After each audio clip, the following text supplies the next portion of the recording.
His dad was. Right. Okay, it's a couple minutes past 5, so we'd like to go ahead and call this regular scheduled meeting of the Santa Clara City Council to order. I'm Mayor Rick Rosenberg. We have a full council present tonight. Councilman Webber Gubler, Councilman Denny Drake, Councilman Jarrett Waite, Councilman Lena Mathis, and Councilman Ben Shakespeare are all here, so we appreciate all of them being here. I'd like to welcome all the members that are in the audience and appreciate your attendance as well. We've asked Councilman Gubler if he would lead us in the Pledge of Allegiance and opening comments. Would everyone please rise and salute the flag? Please repeat after me. I pledge allegiance to the flag of the United States of America and to the republic for which it stands, one nation under God, indivisible, with liberty and justice for all.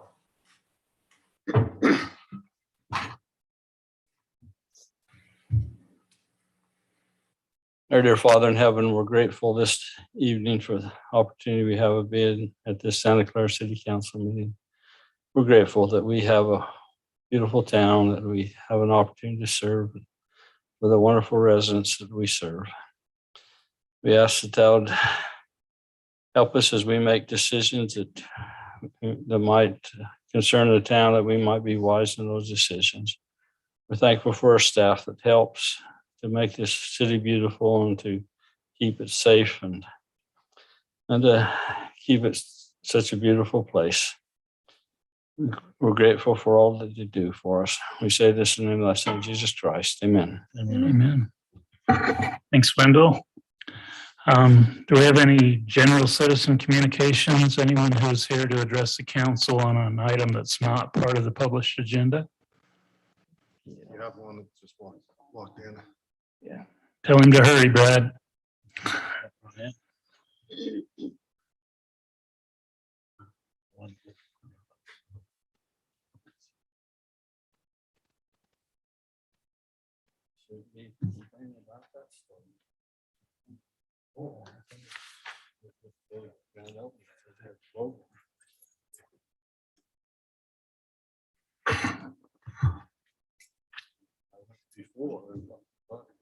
Thank you.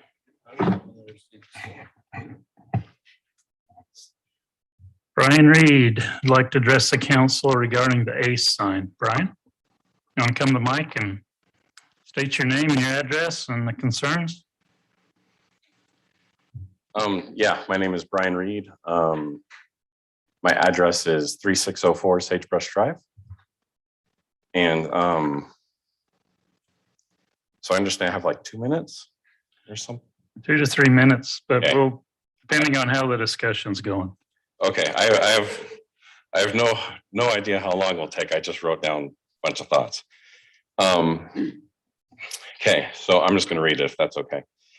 I'm addressing you all concerning a digital monument sign located on the Bucks Ace property that is along Rachel Drive and directed south toward the back of my home. It is my position that this sign was approved in error by the Planning Commission on May 13th of this year, and it is in conflict with the city's code of ordinances in multiple ways.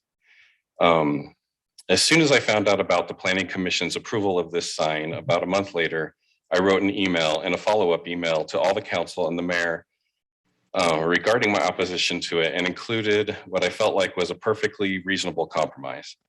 On August 3rd, about 2 months later, I got a response stating that Buck intended to install the sign as is, which prompted me to request a meeting with the mayor. In my meeting with the mayor, which also included Matt Entz, Brock Jacobson, and others, I felt that we had a good and productive discussion on the issue. The mayor asked me to be patient and that there was a long process involved for any changes to be made. While I have been patiently waiting, the sign has been installed on September 1st and has been turned on since October 1st, unchanged from its original plan. It is my opinion that the Planning Commission decided to approve this sign too hastily and failed to make sure that these signs conform to the code. Mark Weston said during the meeting, once it's a big sign, and I don't necessarily care what's on it, particularly or whether or not it's a message board or not. indicating to me that he gave no consideration to the additional lighting issues related to these signs. At no time during this meeting was the code referenced in any way in regarding to the lighting limitations specified for monument signs or plan development outdoor lighting requirements. Some of these requirements and limitations include in chapter 17.44.110 under monument signs, item E says that lighting shall be indirect.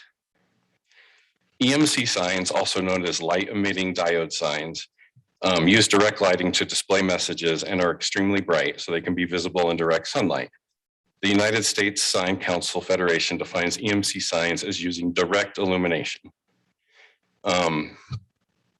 Also, in chapter 17.68.40, under plan development standards and requirements, it states that all outdoor lighting shall not adversely impact surrounding residential uses. Lighting shall not be directed towards residential units and shall not include lighting that blinks, flashes, oscillates, or is of unusual brightness or intensity. Since EMC signs use direct illumination, that means the sign coming from the A sign on Rachel Drive is being directed towards my residence. At 10 feet high, the advertising from the EMC sign is directly facing my home and is clearly and unavoidably visible from all rear-facing windows in my backyard. The emanating light from this sign flashes, changes colors, and blinks towards my home and yard all day and evening. Lights bright enough to be seen in direct sunlight I consider to be of unusual brightness. Electronic message centers are specifically designed to catch our attention. They do this through the use of blinking and flashing animations that constantly change in brightness and color. And they also achieve this by being the brightest and most noticeable thing in your line of sight. There's a sign retailer called Egan Sign Company that sells these signs, and they state on their website, grab that attention. When it comes to attracting attention to your businesses, in your business, few signs compare with the benefits offered by an electronic message center. Like falling into a YouTube hole, we simply can't help but see what will come next. They also claim that EMC signs attract 400% more attention than other signs. That's 400% more attention taken away from everything else. A 2006 study by MIT stated that it's likely that drivers find it nearly impossible to avoid a glance at digital signs during switches between advertisements. What makes these signs attractive to a business is also what makes them a nuisance to a residence. This sign is impossible to ignore. Every time I look out my window, anytime I'm in my yard, anytime it's in my peripheral vision, I cannot help but look at it. It's a completely unnecessary invasion of my home. Lastly, in chapter 17.44, under signs, general requirements, it states that the regulations set forth will eliminate excessive and confusing sign displays and safeguard and enhance property values. In my opinion, this sign is excessive. There's no need for a sign that is 10 feet tall on a residential road, such as Rachel Drive. I have not noticed any other businesses in Southern Utah with multiple EMC signs. A business in a similar situation as the Ace is the Boulevard Home Furnishing next to the mall.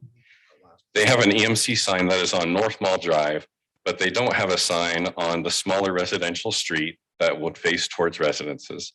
I don't feel there's any need for Ace to have two of these signs. EMC signs also do nothing to enhance property values. I've talked to two different realtors and an appraiser who have both told me, or who've all told me that my property value has certainly decreased because of this sign. I feel that I have addressed this issue as clearly and timely as possible. And I feel that the recommended compromise I gave was very reasonable. And I am asking the city for a resolution that is acceptable to this issue.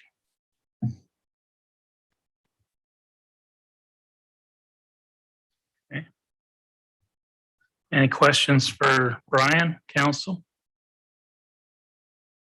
Have you been in the store? I actually have not yet. You gotta try it. It's very nice. I'm sure it is. Brian, that last code you quoted was in 1744. What about the general? Yeah, it's just the general requirements of signs. Well, what 1744?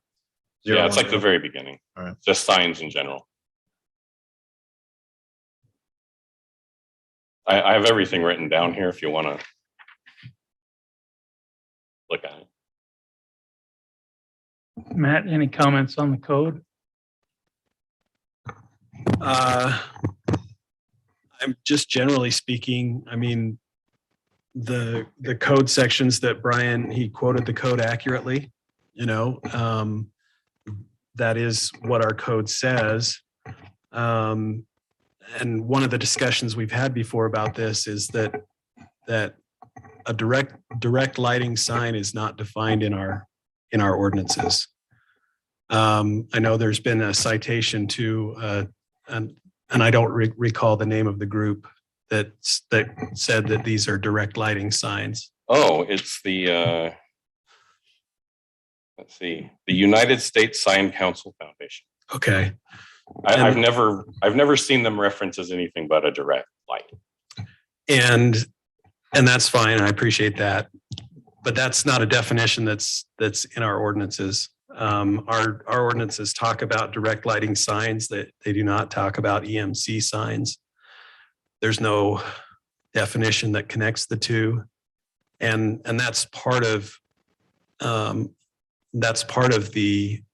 I think the issue here is, this is an interpretation of our ordinances. And this is a issue that we've discussed with the council before. And my perception and understanding of what we came out of those discussions with is that the council chose not to take any action to change the decisions that had been made. So, the ordinances are there. The council has the right to interpret the ordinances and to apply them. The planning commission has the right to approve or disapprove applications that are within their purview based on their interpretation of the ordinances. And that's what's been done. So. Brian, in your thing, the sign was agreed to be turned off at night. Has it been turned off? It wasn't at first, but it has been lately. Yes. The approval was based on an agreement that it would be shut off no later than 10. I think in your email, I don't have it in front of me, but I think you specified maybe that moves up or turns off at a certain, was that one of your recommendations, that it gets turned off? That I don't believe was mine. I believe that was in the meeting by somebody, and they didn't say they were required to do it. They just said that was a recommendation in the planning meeting, I believe. What specific were your recommendations in that meeting that you had? Well, my particular recommendation, and this is ultimately what I believe, is that the sign that is facing my home is the only one that really impacts me. So my recommendation was to have the one EMC sign on Pioneer Parkway.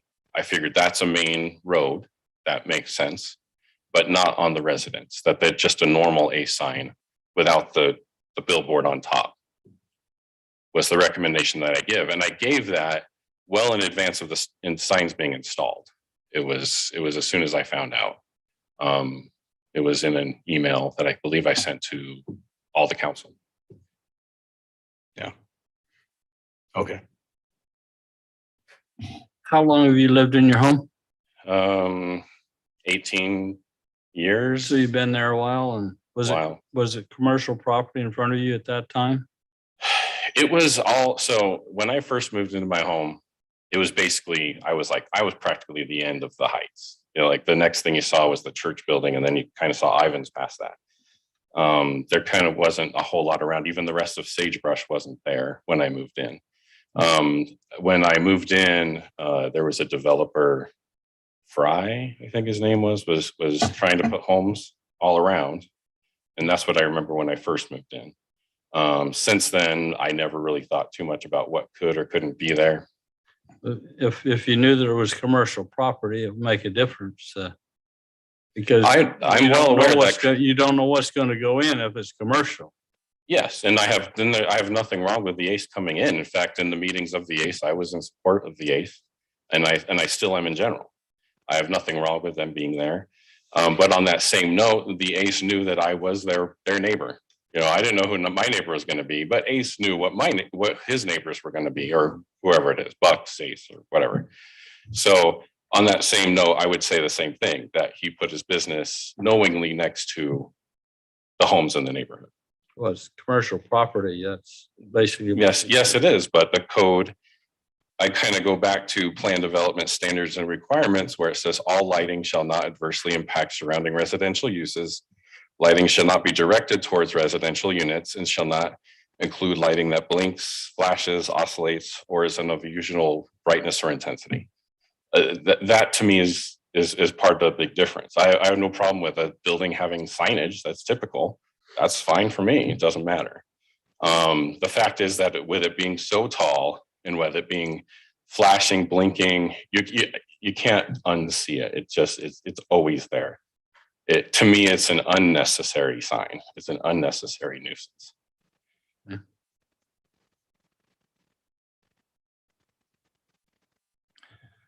Any other questions for Brian, council? Okay, well, Brian, you've heard the decision from the council that's been discussed previously. So if you've got any, you want to meet with the city manager, city attorney and discuss it in more detail, you're more than welcome to. I would be willing to discuss it in any capacity that would help. That's probably what I'd recommend to go from here. Just a question on, have you talked to Buck? I haven't been in the store, but have you gone in and visited with Buck at all or reached out to the? No, I took your email to him as, you know, the communication on that matter.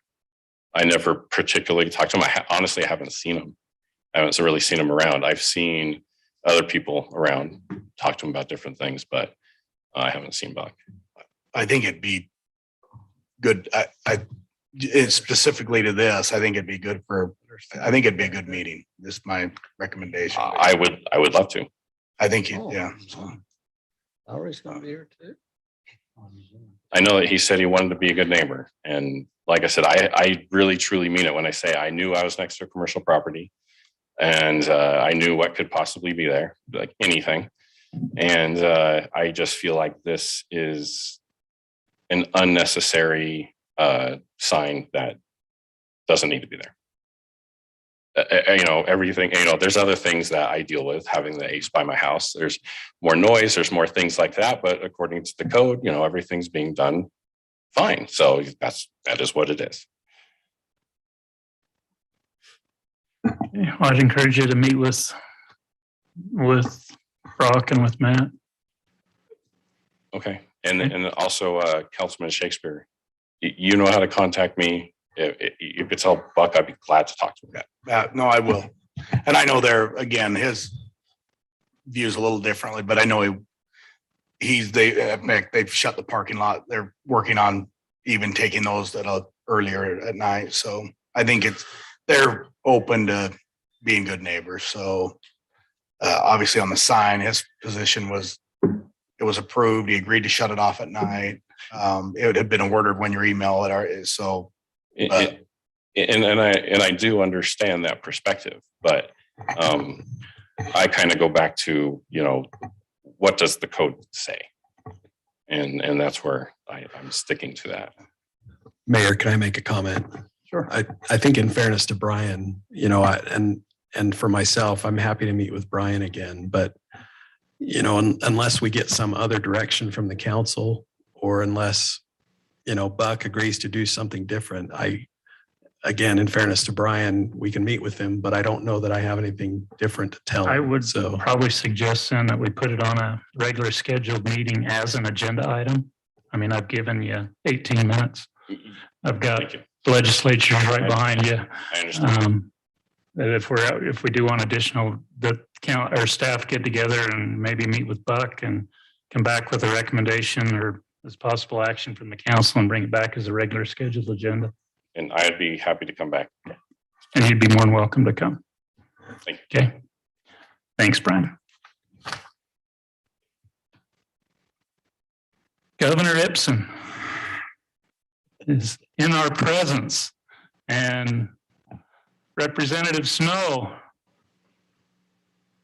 is sitting in an office somewhere. We can see you, Larry. I appreciate you two It's gentlemen. always good to be seen, even if it's virtually. So thanks for allowing me to join this way and to be with you. I'm actually in a conference room in Utah County, so I was able to borrow some space here so I could join you. So thanks for accommodating. They have very bland decorating tastes in Utah County. Yeah, I wish I had a really fancy background like palm trees swaying or something, but I think he needs a quilt. A quilt, yeah. Well, we appreciate you guys being here. Council, we invited our representatives from the legislature to participate in a council meeting several months ago.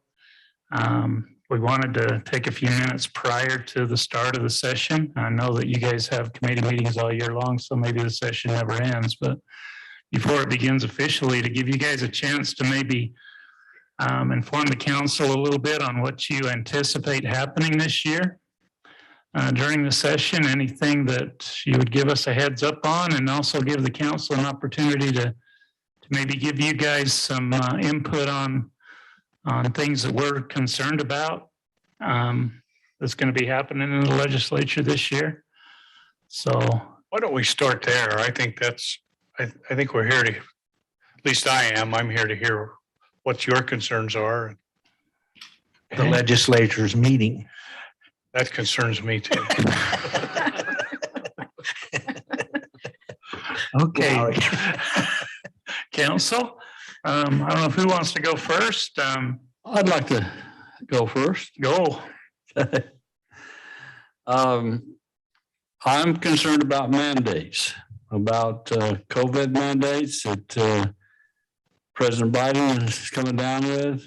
I'm wanting to know if the state is going to go along with that, or are they going to go against President Biden and say we don't give mandates to our people in the state of Utah?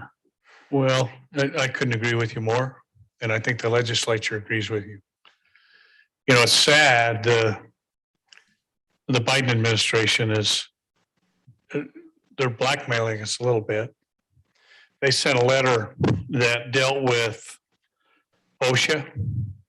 As you may or may not know, in the state of Utah, OSHA's dealt with here instead of by the federal OSHA people, it's dealt with by the Department of Labor, the Labor Commission in the state of Utah. And what we get from that is a lot more favorable investigations, outcomes. And they've sent a letter and said, they sent it to 3 states, us and 2 other, and I don't recall now what it is, but the letter said, you go through with this, we're going to revoke your authority to do that, and we will come back and take it back. Now, the first thing I thought was, well, okay, they haven't got manpower to do it. I think as a practical matter, they'd make an example and they'd send the manpower here. So, but don't you have other states that would do the same thing? Well, I'm not worried about other states. I'm worried about Utah. I understand, but don't you have a coalition of states that would buck this type of a mandate? Well, the mandates is one thing, the blackmail from this letter, taking our authority away from that. Like blackmail. Well, I don't either, but that's what's happening. And okay, it takes our authority away from it. You buck it all you want to, but if they revoke it, they revoke it. Okay. But our intention is to see what happens, and Larry can add into this, but we are set in the legislature. We're not going to allow him to stuff it down our throat. That's plain and simple. Good. Can I weigh in just briefly? Go ahead, Larry. Sure. I agree with Don. I don't, there's no one, I think, in our caucus, in either house that likes what President Biden is trying to do with the mandates. We do have the issue of whether and how we can interrupt federal law with respect to state law. But that isn't standing in the way of us examining all of those issues, including bringing in the Attorney General's office and also Legislative Council to see how far we can go to address this issue. And in fact, I think Senator Ipsen would agree with me. We've had many meetings, hours on this issue within our own caucus. And I don't want to get too partisan in this before this nonpartisan body, but the conservative and the Republican caucus is leading those discussions. We've got to figure out and be smart about how we pass legislation to deal with this issue. And then the other issue is, Wendell, is if Biden's mandate, the way that it's being characterized right now, would affect a business having 100 employees or more in Utah. So we've got to at least put ourselves in the position of the business owner, say in Lehi, Utah, that employs 150 people. It's a startup business, and he or she receives notice of the Biden mandate that would affect his ability to keep employees that are unvaccinated or refuse to test. Well, we don't like that, but let's assume we pass a bill or a law that says to that owner, you don't have to obey the mandate. Put yourself in that person's position. They've got to decide. And when they're looking at the federal mandate, they're looking at some horrendous penalties and fines. So we've got to approach this in a way that pushes back on the executive branch and President Biden, but we also have to do it in a way that protects people's rights, but also doesn't jeopardize our Utah businesses who might otherwise be affected. Hope that helps answer your question. And then the other thing we got to do is we got to be careful that we don't take away the business's right to mandate it if they want to. Okay, I understand that, but can Utah appeal this to the Supreme Court and say, we don't think that this justified to do that? The Attorney General is working We're on it. already looking at taking judicial action and judicial review. And Wendell, I think maybe that's what you were alluding to. Can we join with other states? And I think that we're looking at doing that. Biden right now has only threatened the mandates. They haven't been issued. And the last word I saw that he may be waiting even until after the holidays. I think he's posturing right now, which is really a bad way to try to affect policy, essentially threatening. But we're not taking it laying down, Wendell, and we're very active in watching it and seeing what our options are. Great. One other question deals with mandates also. When we were up at the town and cities meeting up in Salt Lake about a month ago, they had a big meeting on water and the problems with water in Utah. And they discussed the possibility of mandates there in the state of Utah that they would put out mandates saying that you can't use more than this water. You have to set up your home and the yard area and so forth in a way. You have to use a second meter for the outside. Again, I don't like mandates. I don't like them whether they come from the federal government or the state. Well, I understand that. I don't think that goes anyplace. I think now there's some of the federal money that we received, they're going to put some money to meter secondary water systems. I don't know that that's a mandate, but that's going to be available. It's use, and I'm not sure I agree with it, but usage is shown to drop considerably in those water systems that they have metered in. And I understand trying to save the water. I don't have a problem with that.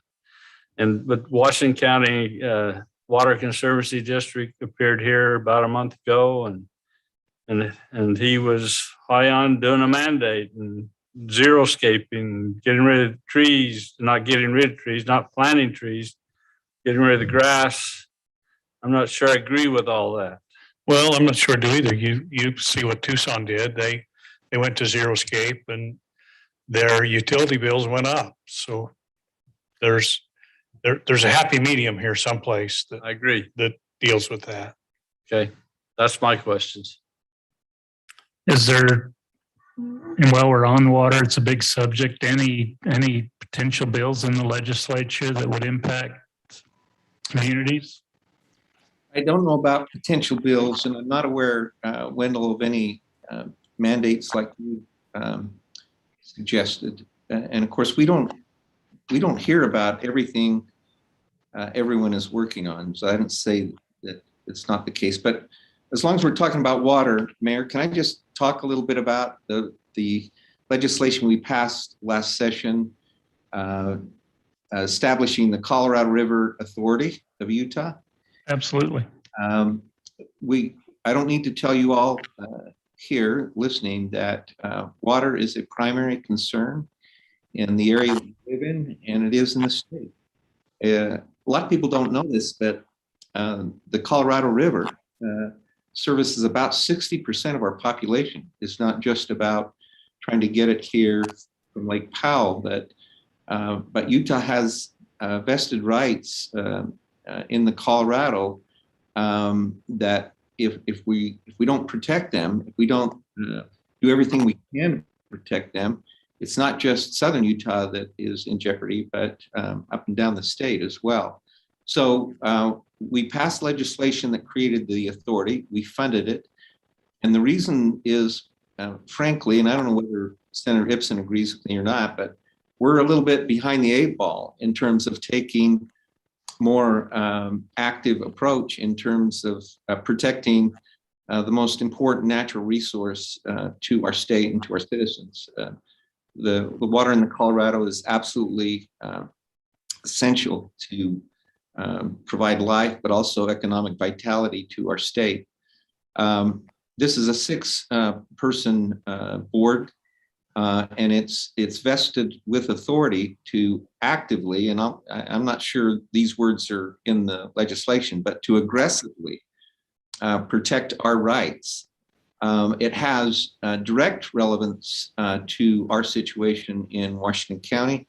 And I'm not going to tell you why it's important for us, but we have to be aware of our need to develop resources water from the Colorado. Now I know that we're in the middle of a drought, and I've heard the news reports about how bad it is that we would be looking at this infrastructure given the drought. But if we really need to move forward, and the creation of this authority was an important step. And I know, I think, in fact, I know Senator Ipsen supported it, and I did as well and spoke to it. But I think that's an important piece of information for this body. Do we have, Don may want to weigh in. do we have anybody from Southern Utah on that board? Do you know, Senator? In the school board, and for 16 years, a lot of decisions were made by people up north for people up north, and the people down south did not get the benefit of some of those decisions. That board was created to help Southern Utah. Okay, but do we have anybody on? Well, I'm not sure exactly how it's made up. I apologize for that. But I can tell you part of what we're dealing with here, the commission and the Colorado River Commission, the people that were on that, Utah kind of went along to get along for a lot of years, and we got behind. Nevada spent millions of dollars putting in place stopgaps to stop the Lake Powell pipeline. And we were asleep, and we've since, Governor Cox has since appointed the guy that's the head of the Central Utah Project to head that. He's aggressive. He knows what he's doing. And we need to work that back. And I can tell you that I'm not concerned about that, because I know this wasn't a bill generated to help any one person more than another, but it was generated to help the Lake Powell and to help our Lake Powell pipeline project. That's what it was. That's what it was put in place for. And I don't know all of the language of it, they're changing our point of diversion from Flaming Gorge to Lake Powell. That's where they're in the middle of doing that. And we've just got to be more aggressive and fight for our right on that lower Colorado. They want to stall it I agree. until it gets the way they want it. And we're not going to sit back and let that happen. So that's an aggressive piece of legislation that was put in place to get us our water rights where they need to be. Good. I couldn't agree with you more, Don. And I didn't mention that, but in our conversations, Senator Ipsen and I had with Spencer Cox before it was Governor Cox. Your delegation down here, and not just the two of us, but all of us combined, have pressed that entering administration to have support for what we're doing down here with Lake Powell Pipeline. And that authority was created, even though it's called the Colorado River Authority of Utah, is specifically to address our rights that we're ready to use down here. And we're trying to do it in a much more aggressive way. Great. Thank you for what you do. Thanks. Any more? Wayne? Oh, Dan? I'm sorry. Oh, you're good. One of the funding sources for Southern Utah comes from TRC, Tourism Recreation. And I understand the legislature has established that 60% goes to advertising, 40% to brick and mortar. And Southern Utah has been discovered. I can understand Rich County and some of these other counties needing that tourism dollar for advertising, but we're pretty well known and we're getting the tourism, whether we want it or not, but it's a tremendous benefit to us. What's the chance of amending that to allow the county commission the right to use the money as they see fit? I think Representative Last is working on a bill to get that accomplished. That'd be great. I don't know that it's exactly tailored to do that, but he's got I think he's working on an amended bill at the upcoming session to get it where it, the problem, and it's even more intrusive in the rural parts of the state, right. where the people from, and it's not just people from Salt Lake, but you got people from Nevada, and they're having to furnish search and rescue for those people, and they need help with the funding. And we do too. Part of it. I mean, one of the things that we have here in Santa Clara is the fact that we maintain and take care of everything to the Arizona line. So our ambulances and fire engines, if there's an accident on 91 clear to the Arizona line, we have to take care of it, or Mataqua or any of those others. And the only funding we get back is if they transport. So we're spending about $200,000 and with no recourse, and it's taking care of things that could be funded in a different way. Yeah, we need to work on that. So let me just say a couple of things, Denny. Senator has spoken well to that issue. We're not the only county looking at it. And so this legislation that we're trying to pass tries to narrowly allow some exemptions for our county that wouldn't be allowed in other counties. That's the problem. One of the challenges is once you open the floodgates, the people that are really concerned and need that for travel promotion are afraid that if one county gets exemptions, then others will as well. But Washington County, given all of our natural wonders, the national parks, and so many people using our recreation lands, we're trying to figure out a way to craft language that essentially would create these exemptions for our county. And I think we have a rational basis for doing that. So it's a really good point that you make. And we had that very discussion with our county commissioners about 3 weeks ago. super. So one of the anomalies is, Zion is obviously you can't get in the place.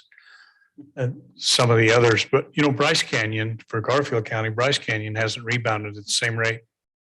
The Asian and European travel hasn't come back, and they depended heavily upon that.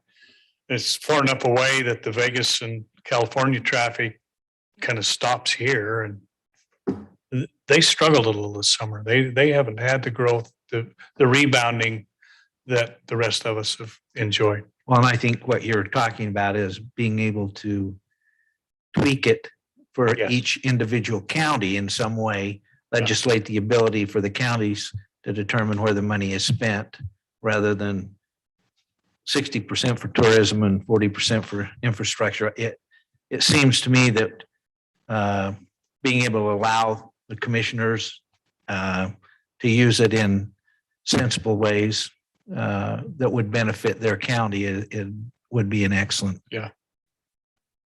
way to do it. Anything else?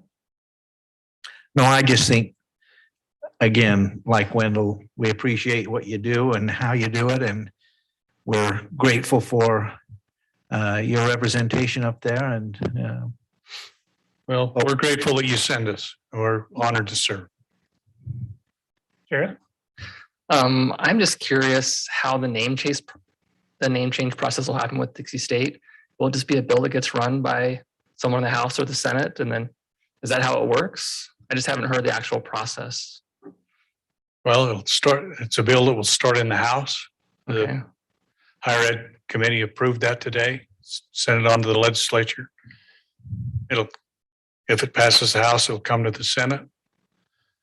And we'll see what we can do with it.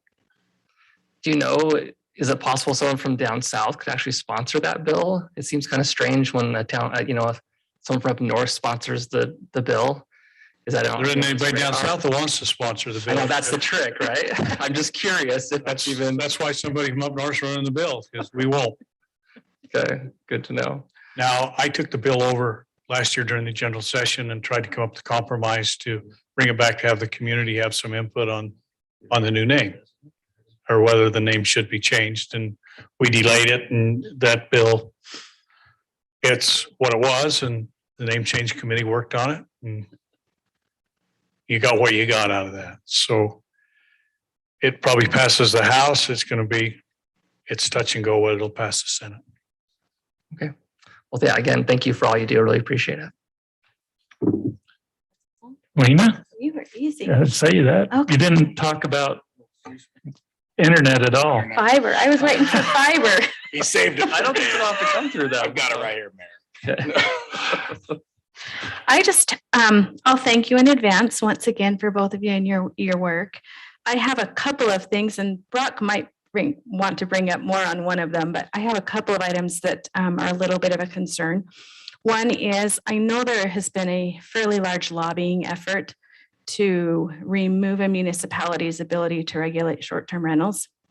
And in turn, that has aided in the increased issues we have with workforce housing and affordability. So part of my concern is I believe there are some bills that are going to be coming forth again to minimize. You think? I think. And so I'd like to see if there's something we can do. I know we're going to try and do some studies to maybe tie those two together, but figure out ways so that a municipality can still have the ability to enforce some regulations when it comes to the short-term rentals.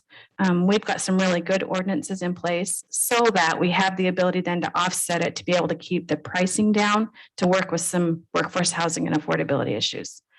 So that's one. And I don't know if either of you are involved in that, but that would be one area of concern. Well, I'm one, and so is Representative Snow, that believes that we shouldn't tinker with that, and that's a decision best left to the locals. Awesome. And I'll work hard Great. to that end. Let me just, well, I agree with what Don said, but I think we work overtime to try to leave local decisions to local government. And I think both of us have opposed billboard ordinances that affect zoning with the affordability issue is a huge issue, and we're seeing some things being done, but it's a real problem. It's a problem in our community in Santa Clara and Washington County and in most of the areas of the state. I did notice that there is a group of legislators working, I think, with the governor to look at whether or not that we're now in Utah past the point of having to incentivize corporate businesses moving here with incentives. But they're looking at legislation that might require corporations, large corporations that want to come here and set up headquarters to actually help address the housing shortage issue as part of the requirement to come. I don't exactly know how that worked, but I point that out to say that I think at every level we're trying to figure out how we address this. Don has a house, I have a house, and probably most of the council are in homes. But I worry about my children and grandchildren. I don't know whether you do, that they'll be able to have a home and have home ownership. And it's a real challenge. But my feeling is that Santa Clara has done really, I think, a good job of trying to segregate through zoning some of these uses. And I think when cities are able to do that well, we need to honor local rule, local control. Thanks. I think the other thing I might say to that is oftentimes I think cities get the brunt of that because lobbying efforts again come in and developers come in and say, well, if the cities reduce their impact fees, then it's all of a sudden going to be really affordable. And I mean, we're all pretty astute to know that that's just not the case. Yes, the city can do their part, but I think developers have to be in that conversation. They have to do their part. Builders have to do their part. I think it's going to take all of us doing our part in order to fix the problem. So that's just my 2 cents. And the second, and I don't know, I hope I'm not offending any developers, but as developers get a break on impact fees, it's not always the case that they pass that break on to the consumers. And I think that's what you're saying. That's right. And it's not that they're greedy, but they're in business and to make a profit. But the one thing you said that I couldn't agree with you more, I think it's going to take cooperation at every level to address this issue. It's a significant issue, and I can't remember what the figures were that just came out today, how the affordability issue in Utah for housing is once again taken a good percentage or another percentage of our population out of the market, so to speak. I'm hearing some news that maybe prices are starting to slow a little bit in real estate. I don't know whether that's true in Utah or not, but it is a major issue. I don't mean to belabor that point, but if you were highlighting major issues that I think the legislature is going to deal with, that would certainly be one of them. Yeah, I agree. There's a really good study that Kim C. Gardner just put out recently. It's on the state of housing in Utah, and it's worth the read if you haven't read it. It's excellent. And then the last thing I have is I suspect also that there will be some legislation come up on building inspections and inspectors and how that works. And I don't know if Brock wants to address this at all, but I have a real concern with not having cities complete those inspections and just letting a builder or a contractor partner with an inspector because the city can't meet whatever that is. Only because you never know if there could be, we'll let this slide because he's on my payroll and I'm not gonna do something that's gonna cause trouble. I just have some concerns about allowing that to happen, so. So we dealt a little with that line in the last session. How has that worked? Brock? Well, for Santa Clara, I think this is the issue comes and on this legislation is it's legislation that's impacting every municipality when it's not an issue with, I'd say, the majority of the municipalities in the state. That's where the issue comes. I believe here in southern Utah, there's not an issue. If the issue would, maybe if you go east to St. George and Washington, where they're doing so much more growth. But here at Santa Clara City, we turn our plans out. We usually probably say within 5 to 7 days at the worst. Inspections, you could call in today and have an inspection tomorrow. That's better than any city here. We crank them out fast. We try to provide a great customer service and get those inspections done as fast as we can. So to take that away because there's a handful or dozen municipalities in the state that can't meet that, I think that's a tough one to deal with. So I would agree with that. So, and that could go to what was said here, some things that happen up north and affect us but But it is problematic on some sides, Brock. I mean, you're in commercial plan review in our sister city, you're 4 to 6 months. And so I totally agree that Santa Clara is top notch for plan review and inspections, but that's not the case across southern Utah. And so then it becomes a balance of, I don't disagree. It does concern me right now. You for welding, for soils, you already do special inspections. The commercial buildings throughout a lot, they also hire that, but there's got to be a balance. And I don't disagree that it does concern me that if all of a sudden you turn that private, that there will be problems, but there needs to be something, a lot of it just comes back to labor and labor issues, which I don't know if there's anything you can do, but to say there's not a problem down here, that's just not the case.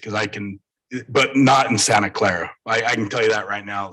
Santa Clara does not have that problem. And I agree with you. And that's why I say when I want to change more to specifically to Santa Clara, but I think it's an issue of, as we're seeing, not just in that, as you talk to the labor force and everything. I mean, it's anything you try to order. I know we're ordering stuff and we're a year, 18 months out to be able to, we're going to get some infrastructure to help, with development and that. So it's just a tough one to deal. And that's just what the market is right now. I mean, Yeah, it's a tough market.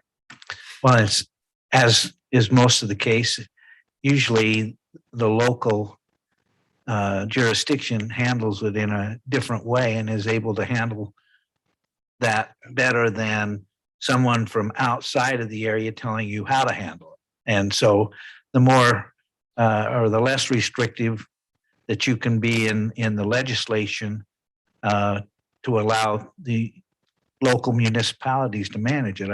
I think that's the better way of looking at it rather than making a state law that dictates how and who and what you do.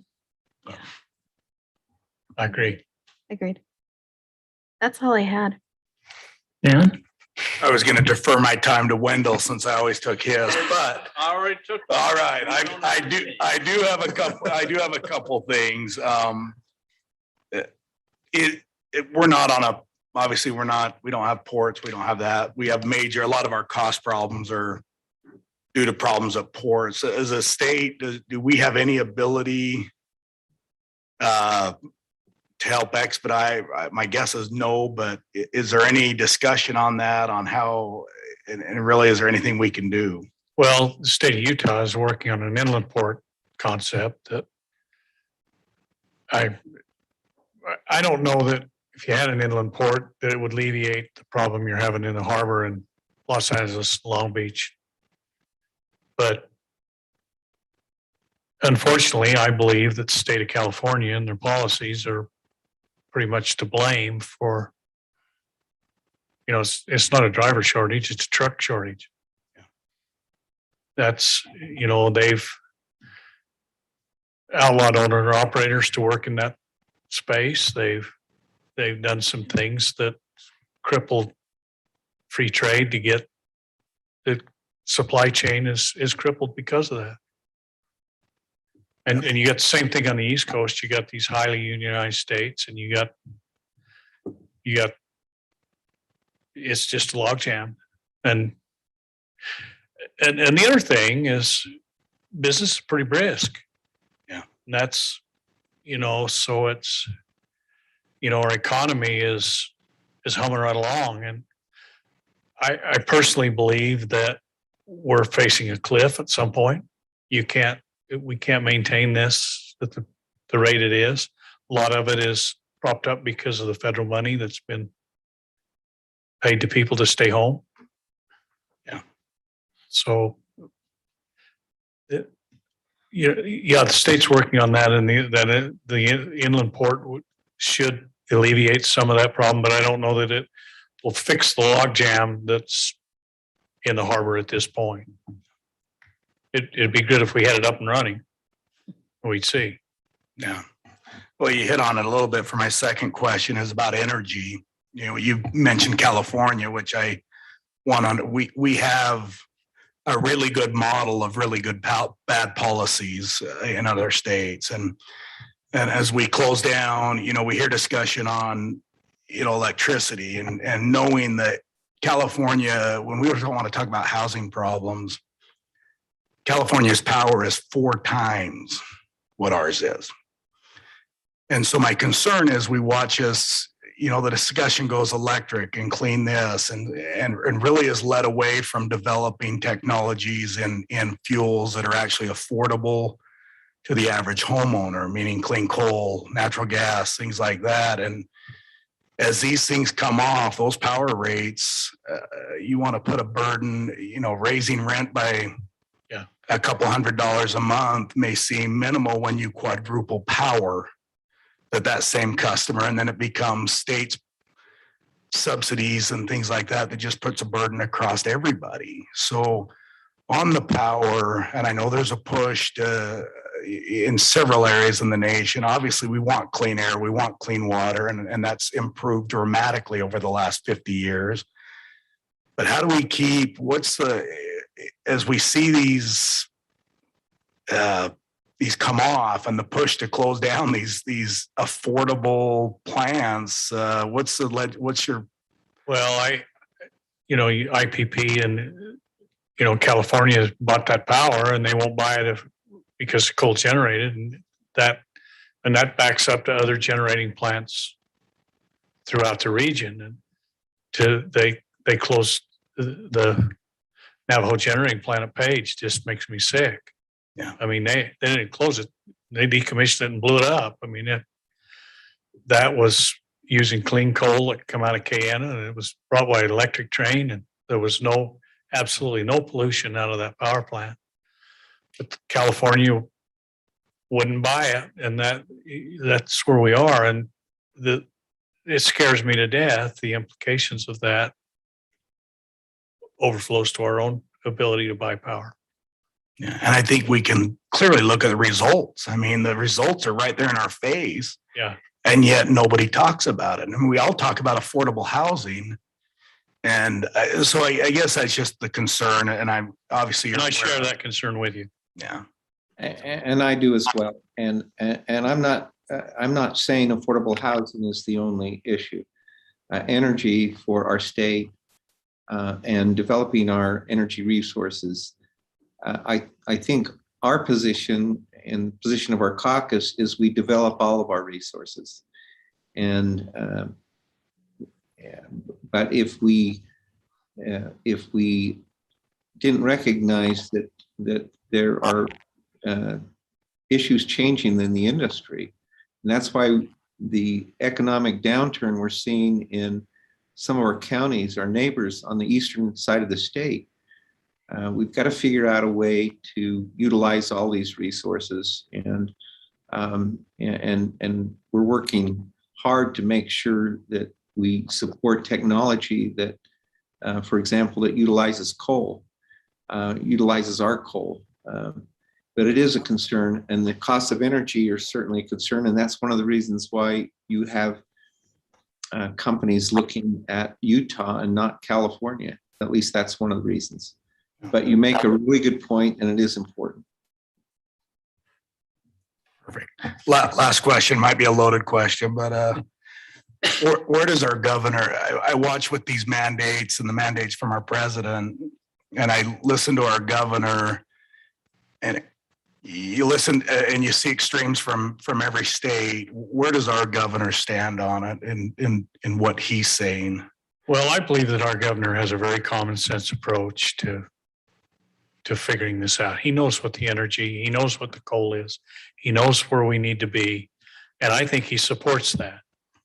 I think he gets a bad rap sometimes, and I personally support him. I think he does a good job in administering the things that are important to us and that are important to the state.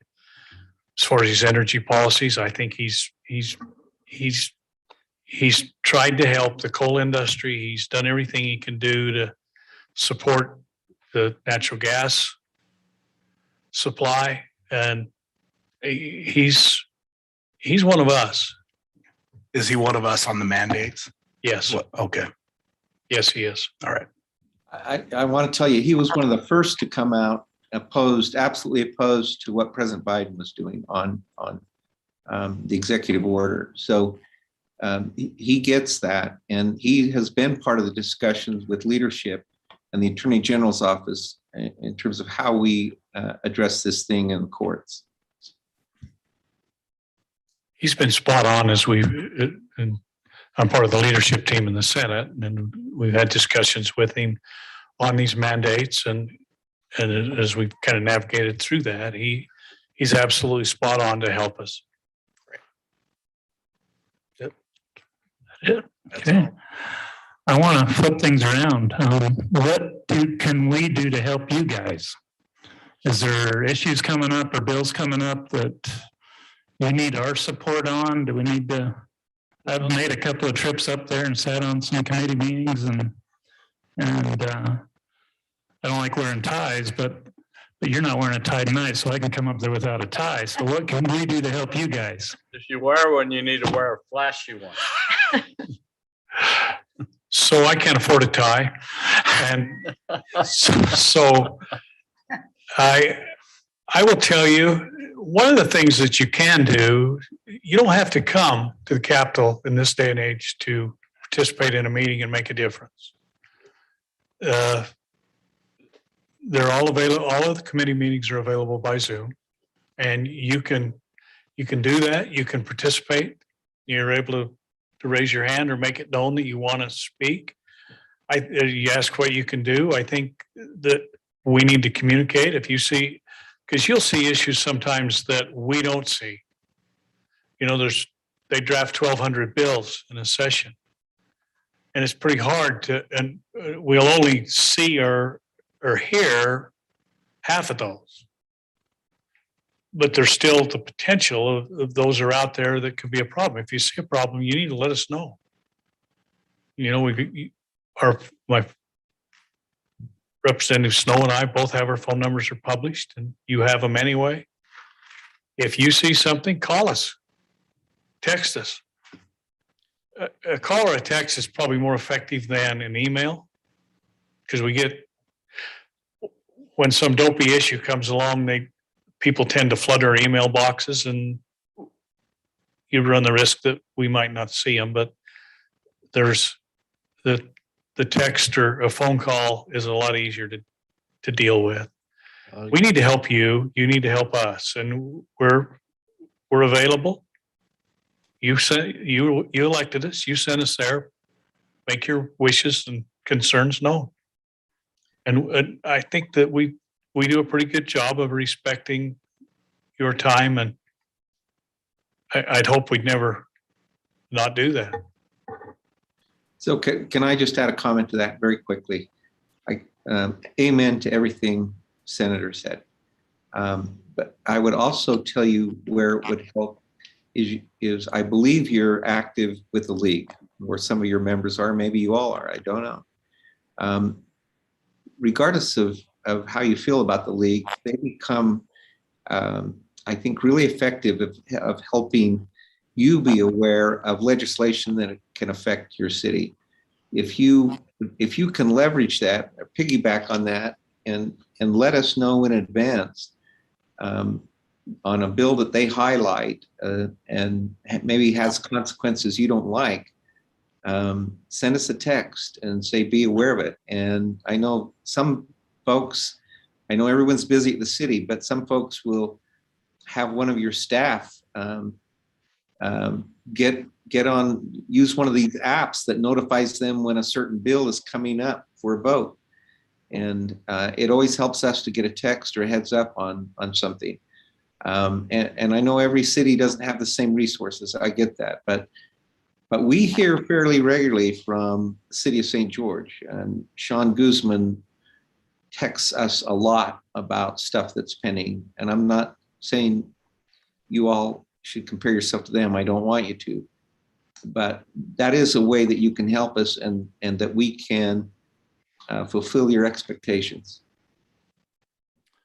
You know, and the league is a really great resource for you, but you're not always going to agree with them. And if they're headed down the path that you don't agree with, we need to know it.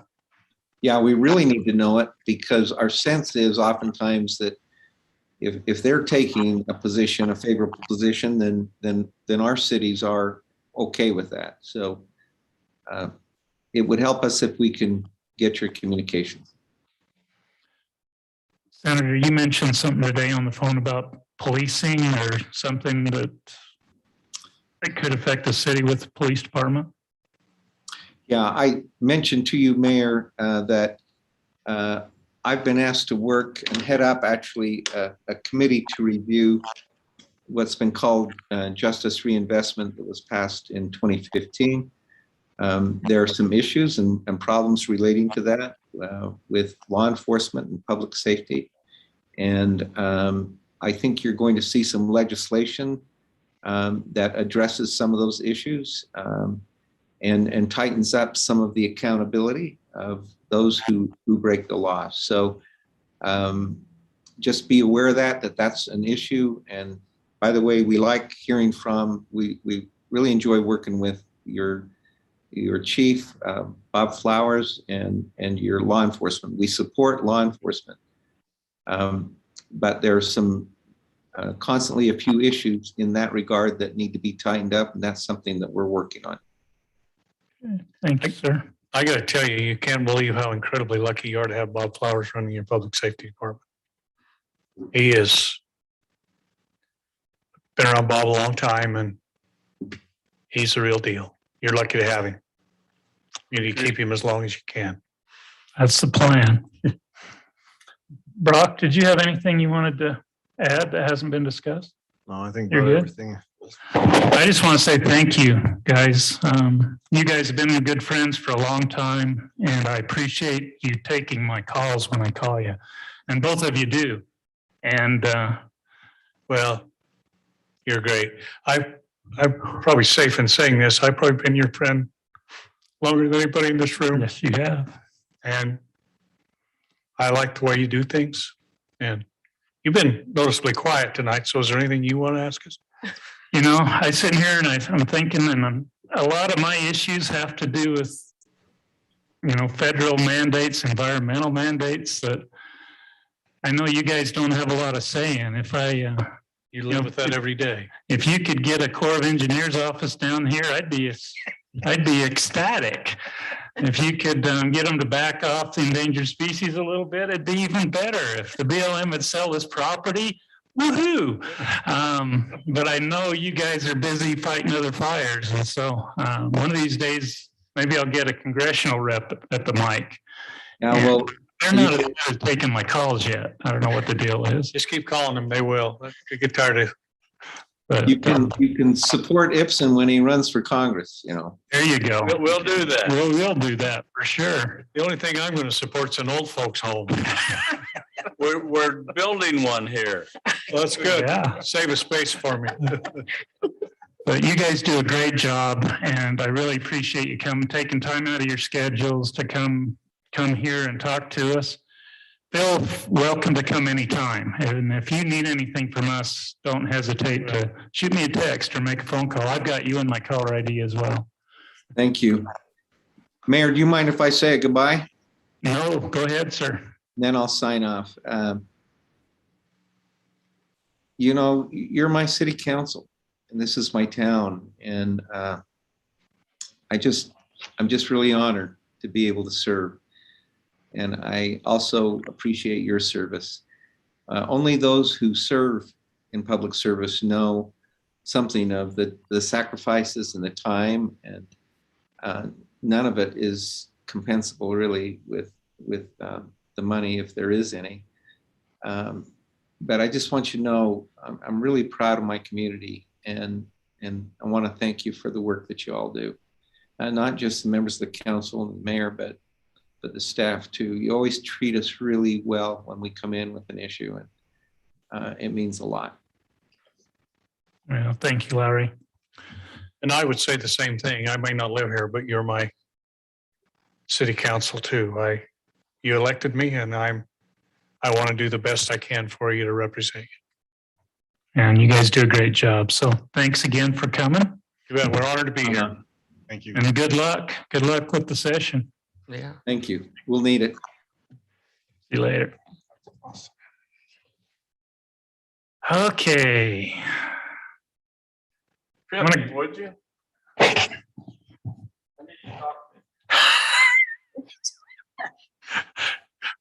Time up out there, Brad. Okay, I gotta go back and do the regular agenda, Jim, so. Okay. 'Cause I kind of jumped ahead. Council, do you have any conflicts and disclosures that you need to disclose tonight on any of the items on the agenda? Mayor, I do on item C3. I will most likely be the contractor on those lots when homes are built. I also have one on C3. We, firm I work with, prepared that final plat. And so just be aware of that as well. Any others? Okay, let's go to the consent agenda. We don't have any public hearings tonight. No, we do not. So we'll go to the consent agenda. Council, you have on the consent agenda approval of the claims and minutes, the October 13th, 2021 regular city council meeting and the executive session minutes, the claims through October 27th. Note the meeting dates on the calendar of events, and we need to set a public hearing for November 10th, 2021 at 5 p.m.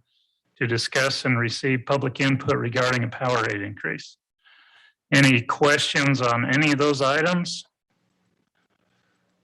I would look for a motion to approve the consent agenda. Mayor, I'll make that motion. I'll second. A motion by Ben and a second by Jarrett to approve the consent agenda as presented. Any question on that motion? There is money item involved, so it'll be roll call. Ben? Aye. Lena? Aye. Jarrett? Aye. Benny? Aye. Wendell's in the hall. We got a four vote majority. Motion passes. Thank you, council. Under item C, C2, consider amending the final plat for the Hills at Santa Clara Phase 2B to adjust the lot line for lots 210 and 211 located off Colby Loop near the west end of the city boundary. Jim? Thanks, Mayor and Council. We've got a few items tonight. This is the first item. The applicants are Scott and Holly Warren. I believe they're on the Zoom call and they'll be available for questions if needed. They're requesting to amend the Hills at Santa Clara Phase 2B. The Warrens are proposing, if we could bring the subdivision plat up, they're proposing to amend lots 210 and 211. Lot 210 that you can see there is currently just over 13,000 square feet, and it would be reduced to 10,893 square feet. So it would be a 0.25 acre lot, still a good sized lot. Lot 211 is just over 16,000 square feet, and they're proposing to increase it to just over 18,000, making the new lot 0.42. They want to do the plat amendment to allow them to place their home on lot 211. Going through the code, both lots with the amendment will meet the area width and yard regulations as per section 1765.050 of the ordinance. The applicant owns both lots. They will be selling lot 210 after the final plat or amended plat is recorded and looking to build their home on lot 211.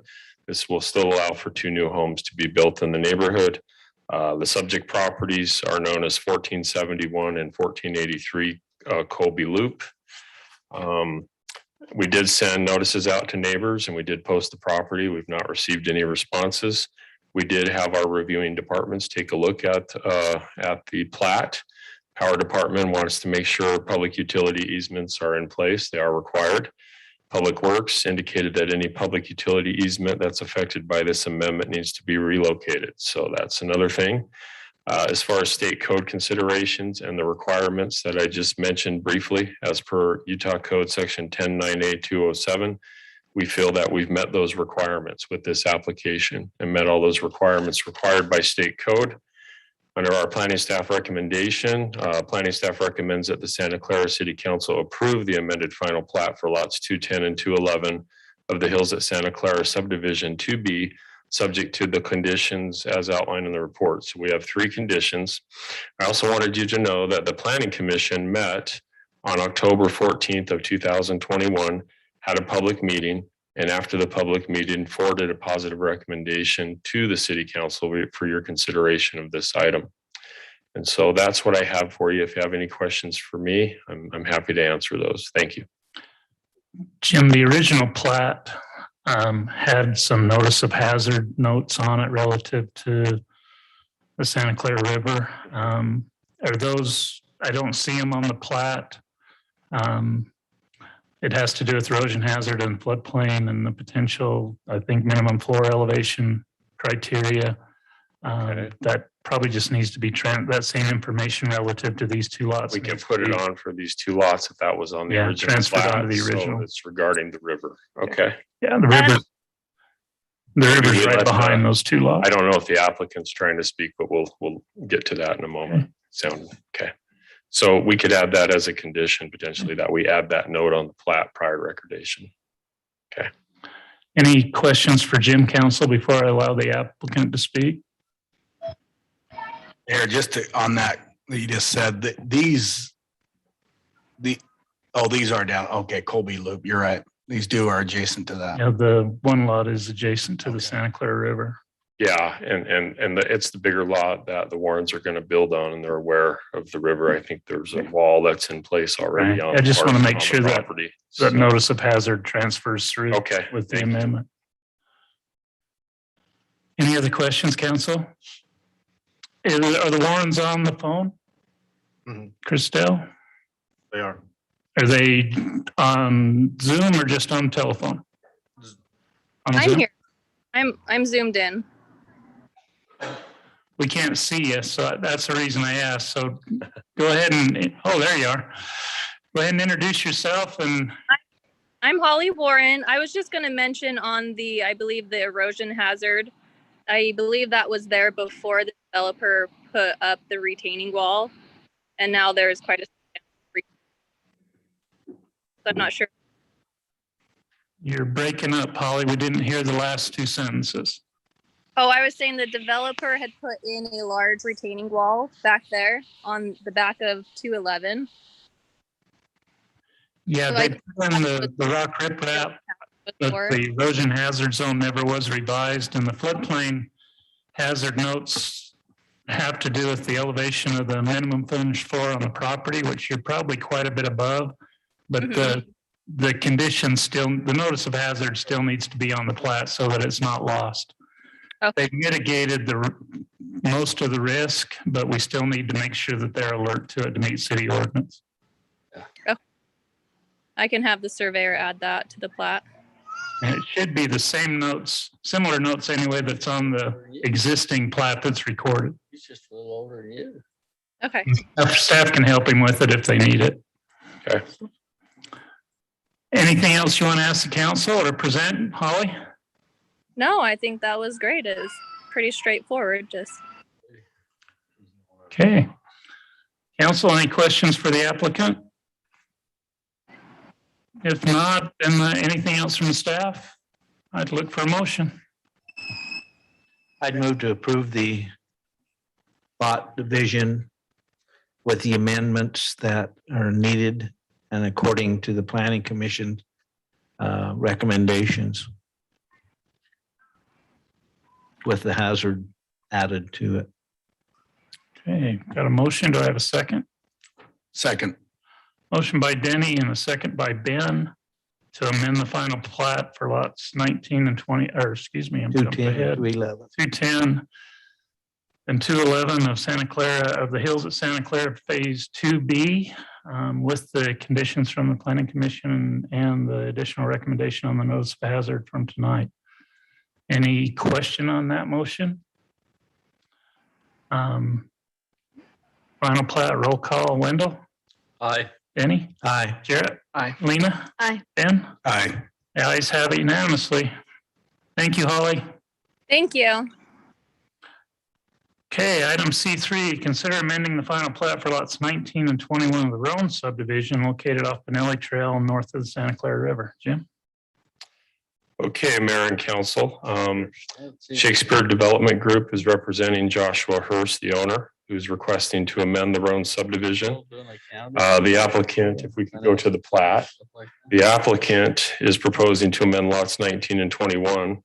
Lot 19 is currently just over 39,000 square feet, and it would be increased to 61,374 square feet, which is 1.4 acres, so a pretty good sized lot.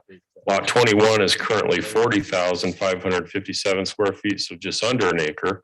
And that one's going to be reduced to 18,781, so it would be 0.43. The proposed amendment allows Joshua to build his home, or his proposed home will, on lot 19. He's proposing to sell the other lot, just like the previous application. Once the plat's recorded, he'd like to sell the other lot and then build their dream home on this particular lot. The properties are located off Benelli Trail and north of the Santa Clara River. The addresses are 3162 Benelli Trail and 1177 Old Farm Road. Again, notices were sent to all property owners within the Roan subdivision. We didn't receive any responses. We also posted the property, and so that was done as well. We had our reviewing departments take a look at the plat. Power department commented about public utility easements are required and need to be shown on the plat. Public Works indicated that utilities will have to be abandoned and relocated. And so any public utility easements will need to be shown and taken care of, because this is quite a difference. And you can see it when you look at these two lots. Lot 19 is going to be quite large, and it becomes a corner lot. It has frontage on Benelli as well as Vernon. And then the other lot, 21, will be off of Old Farm Road, still almost a half-acre lot, still a nice lot for a nice home. Those lots meet our regulations or our standards in code, in the development code, for the width, the size, all the regulations required as per code, which I indicated previously. State code considerations, we've gone through that. We did the notice correctly. We noticed all the residents in the neighborhood, posted it. We've determined that we meet all state code requirements for noticing. And the planning staff recommendation includes that we recommend that the Santa Clara City Council approve the amended final plat for lots 19 and 21 of the Roan subdivision, subject to the conditions as outlined in the staff report. They're the same as the last report, and so they're very similar applications. Additionally, the Planning Commission did forward a positive recommendation to the council after holding a public meeting on October 14th, 2021. And those are my comments for this item. Thank you. Okay. Any questions for Jim, council? That was a small house. Any questions for the applicant? Those notes I was mentioning on the last item, Jim, are on this one. Same thing on this one? Same type of notes. Okay. Well, they're on the plat, but if you wanted to see kind of an example, Okay. yes, they're on this plat. You know what? I remember that. It's been a couple of weeks since I looked at it with my small print, but I did see that. Okay. Okay, no questions of staff or the applicant, council? Want a motion? I'd look for a motion. I'll make that motion.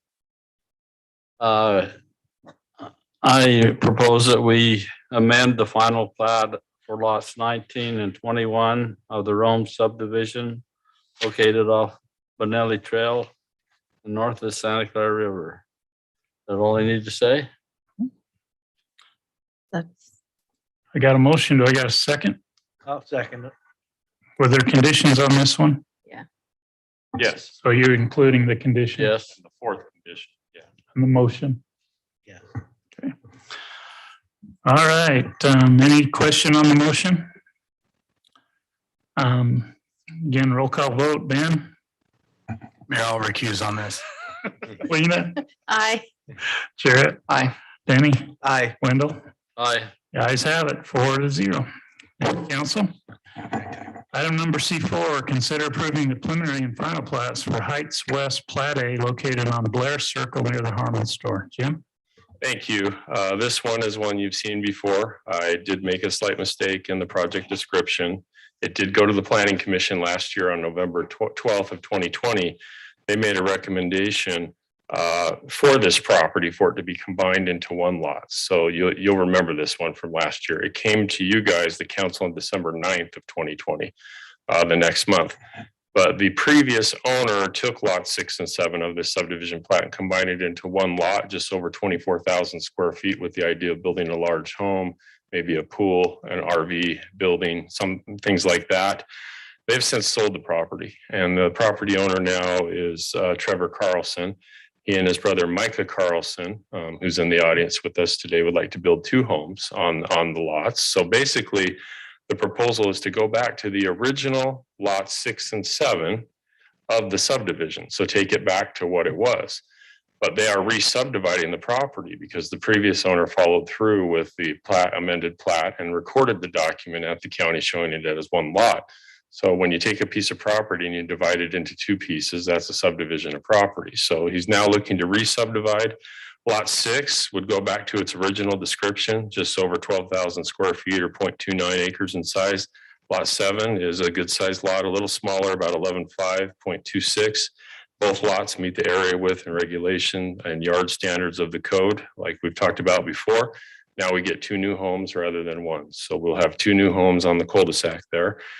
This property is located on Blair Circle off of Mitchell Drive over by Harmon's and the New Bucks Ace. I've been driving around. I'm trying to learn my coordinates. So letting you know, I know you all know where it is. The notices were sent out. I'm sorry, public notices aren't required because we're subdividing property here, but we did post agendas and put them in public places and put them on the state website and the city website. But the noticing requirement for a plat amendment is very much different than a subdivision plat. So we've met that requirement, that part of the statute. Our reviewing departments have taken a look at it. Again, with the power department, the PUEs are required and should be in their original location. And Public Works said the utilities were not abandoned, so no relocation is required. So at least the previous owner didn't follow through with that. The PUEs are still in place. So by them subdividing, all that remains intact. We do recommend that the council approve the preliminary and final plat for the Heights West Plat A lots 6 and 7, subject to the conditions in the staff report. And the reason we're doing that is there's no public improvements. The improvements are already there, so we're trying to streamline with the applicant and do the preliminary and final concurrently and let them record a plat sooner rather than later so they can start construction. Additionally, the Planning Commission forwarded a positive recommendation to the council after holding a public meeting on October 14th of 2021. And those are my comments on this item. Thank you, Mayor.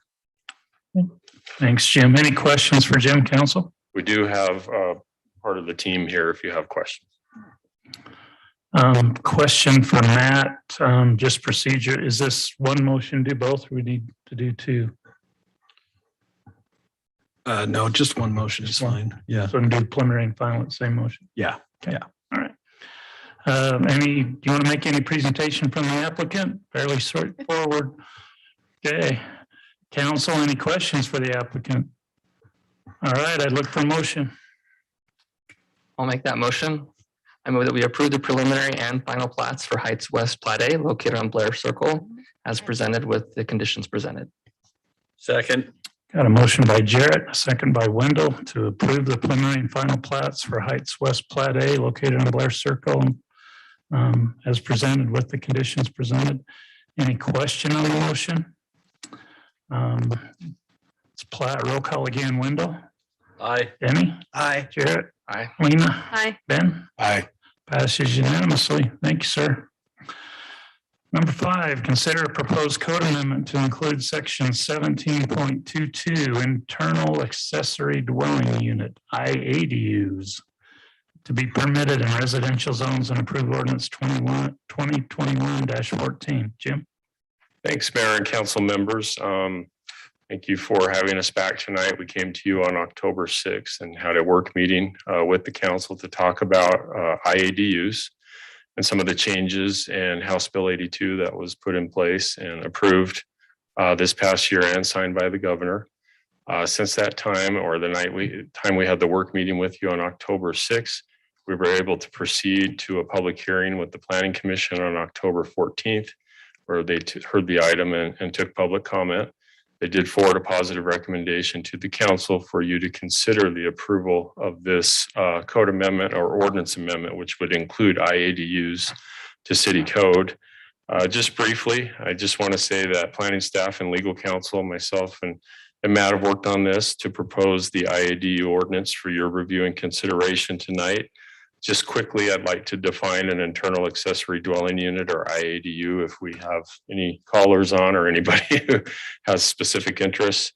It's a separate dwelling unit located entirely within the footprint of an owner-occupied single-family detached dwelling on a residentially zoned property that is clearly incidental and accessory to the primary dwelling on the property. So that is the definition of an ADU. We talked about House Bill 82 at the last meeting, how it was signed into law by the governor and it's become effective. And as of October 1st, they're asking communities to adopt an ordinance and get one in place. And so we're right there, fairly close on this. It does require that internal ADUs be permitted in any residential zone. So it is a bit of a mandate like we discussed earlier, but it's their idea or a tool or measure to try to address the housing affordability gap in the state. I don't think it's going to solve all the problems, but it's going to help. And it's a tool and a measure that we could probably use and have in place. I just briefly wanted to let the council know that we did put on the city website a little notice of information. We put it on there about what an internal accessory dwelling unit is. And we just said, you know, House Bill 82 was passed and signed by the governor. It requires that they're permitted in all residential zones, because we were getting calls from residents about the ordinance and what it is. We let them know an IADU is a separate dwelling unit located entirely within the footprint of an owner-occupied single-family detached dwelling on residentially zoned property, that an IDU must contain its own complete cooking and bathroom facilities, that the IADU cannot change the appearance of the primary dwelling as a single-family dwelling, that the ADU must be served by the same power and culinary water and meters, that it is a long-term rental of 30 consecutive days or more. I know that doesn't sound long-term, but that's the definitions versus a short-term rental. And an ADU is clearly not a short-term rental at this point in time. And the property must be owner-occupied. It has to be owned and occupied, and they can rent the unit. And only one IADU is permitted per property. So based on that, we feel like we have a good working ordinance and it's a good place to start. We would recommend, planning staff recommends that the Santa Clara City Council approve the proposed IADU ordinance.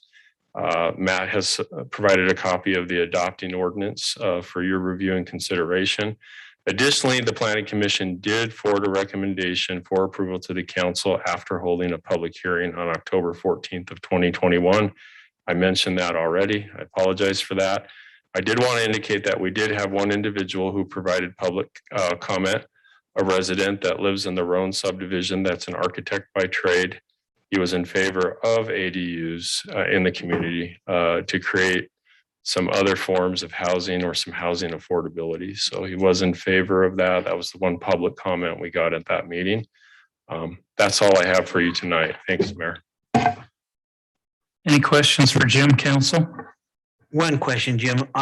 Number 8, under the standards, under B, it says an IADU shall not be used for transient lodging. Do we have a definition of transient lodging somewhere in our ordinance? That's a good question. Yeah, I don't believe that with that specific phrase is defined in our ordinance. I'm just wondering how that, I mean, it seems a little shade. Yeah.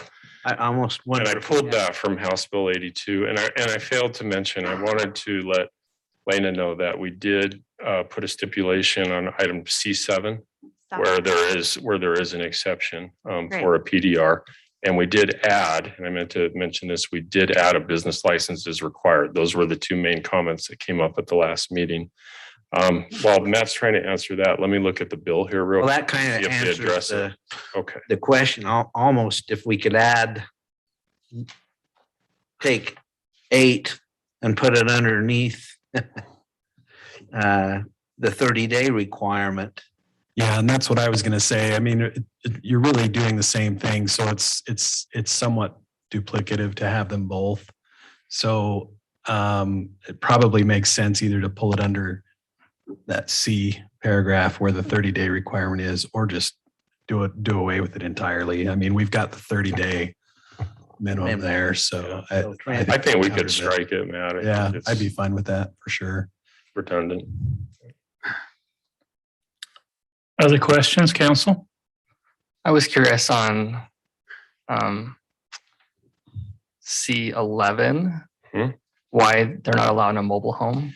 That's a great question. I don't remember the exact conversation, but it's right in House Bill 82 that they're not allowed in a mobile home. And I think Lena's read that too. That's true. Yeah. We don't have it in Santa Clara. I don't think you have a mobile home zone, do we? No, you might have some non-conforming pre-existing. Yeah, I know there's a couple in our Yeah. community. Try to do that. It's kind of a mobile home, and then they said not in a multifamily like a Yeah. condo or townhome Sure or looked mobile like a home. mobile home to So- me. Yeah. I do have a question. Yeah. Semi-related to this, and I don't know if it's you or Matt that needs to answer it. When we were trying to comply with the mechanism to add ADUs, like a year ago, we modified our RA and our R110 ordinance to allow ADUs. They follow this. I mean, basically our ADU ordinance is an internal ADU ordinance because we only allow it above garage or in the home or by an attached connection. So are we going to be modifying Mhm. those Yeah. sections we added in?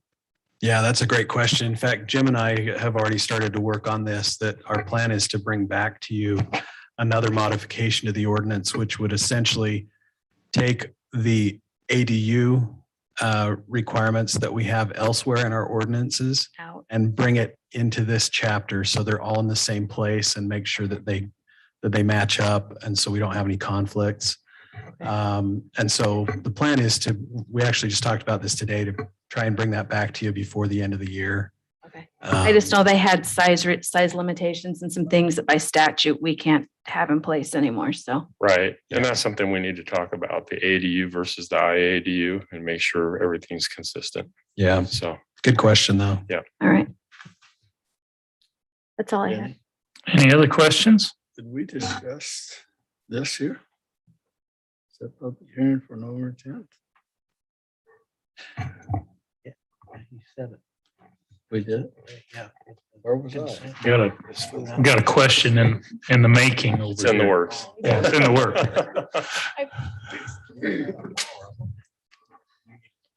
Did it go away? I was out visiting with Dawn, apparently. Okay, any other questions, council? So the issues that you have in your discussion items, the bill allows Santa Clara City to regulate all IADUs to the extent that we may have licensing and so forth. Are we going to look at those individually in the future, or are we going to set that?